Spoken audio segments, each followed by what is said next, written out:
Zay in the house. Let's dive into the Nerdverse. I just finished watching the new episodes of Stranger Things late last night, and I had to pause for a moment before I started talking, because this time the series hit a much deeper place than I expected.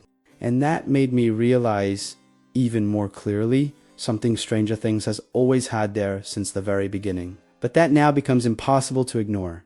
This was never a series about monsters, portals, or alternate dimensions. Stranger Things is, above all, a story about unity, about feelings and friendship, about people trying to stay connected while everything around them tries to separate, silence, or break those bonds. And Volume 2 makes this very explicit by putting all the characters in front of emotional choices, not just physical one choices that involve accepting who they are, trusting others, and staying together even when that's hard. And within this group of characters, Will ends up being one of the most sensitive points of this season, because everything he goes through now directly connects with who he has always been since the first season, when he was just a scared child, invisible to the world, trapped in a place no one could reach. Throughout the series, Will has always carried something different, a greater sensitivity, a perception that no one else had donned in Volume 2. This finally takes on a more concrete form through the awakening of his powers. These powers don't appear as something spectacular or heroic, but as a natural extension of everything he has felt since the beginning.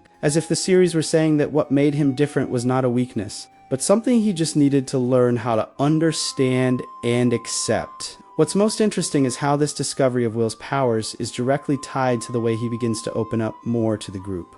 Because you can't separate one thing from the other. The more he understands what he feels, the more he needs to trust his friends. The more he needs to stop keeping everything to himself. And this is emotionally very powerful, because Will was never a character of big speeches. He was always about silences. Looks, restrained feelings, and Volume 2 respects that, showing that his acceptance doesn't come from a grand moment, but from small decisions, choosing to stay, choosing to speak, choosing not to hide. And this connects directly to his link with Vecna, which takes on a much more symbolic weight than a physical one. Because Vecna is not just an external threat. He almost works as a distorted reflection of what Will could have become if he had chosen to completely isolate himself. If he had let everything he feels turn into distance and resentment, while Will begins to understand that he doesn't have to face anything alone. Vecna represents the opposite path, someone who closed himself off entirely, who turned feelings into control, into domination.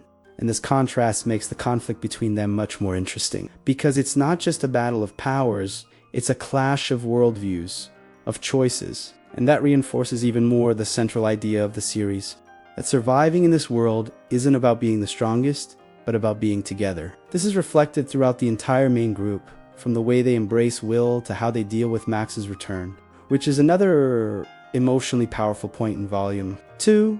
Max doesn't come back as someone completely healed. She comes back marked quiet, carrying everything she's been through, and the series gets it right by not turning this into something simple or resolved, but into part of her journey, showing that continuing forward is also an act of courage. The participation of the child in this second volume was also a very interesting surprise, because Stranger Things has always known how to use younger characters to remind the audience of what's really at stake. And here, that works once again. It brings a contrast between innocence and chaos, reinforcing that even those who don't fully understand everything still end up being essential. And this ties in very well with Eleven's dynamic in Volume 2, especially when 8 re-enters the story, because both of them carry very similar pain but made different choices. And now, what they are going to face together seems to go far beyond power. It seems to involve identity, belonging, and the big decision they discuss at the end of this last episode, which, to avoid major spoilers, I won't talk about here. All of this connects directly to the portrayal of Vecna in these episodes, who stops being just a scary villain and becomes someone who also carries symbolism like the fear tied to that cave. And most curious to me, what was inside that mysterious briefcase, because that briefcase seems to hold something he can't let go of. Something tied to the past, to his origin, or maybe to his very essence. And while I was watching, I kept wondering what's really inside it, whether it's something physical or a representation of everything he keeps locked away and refuses to share.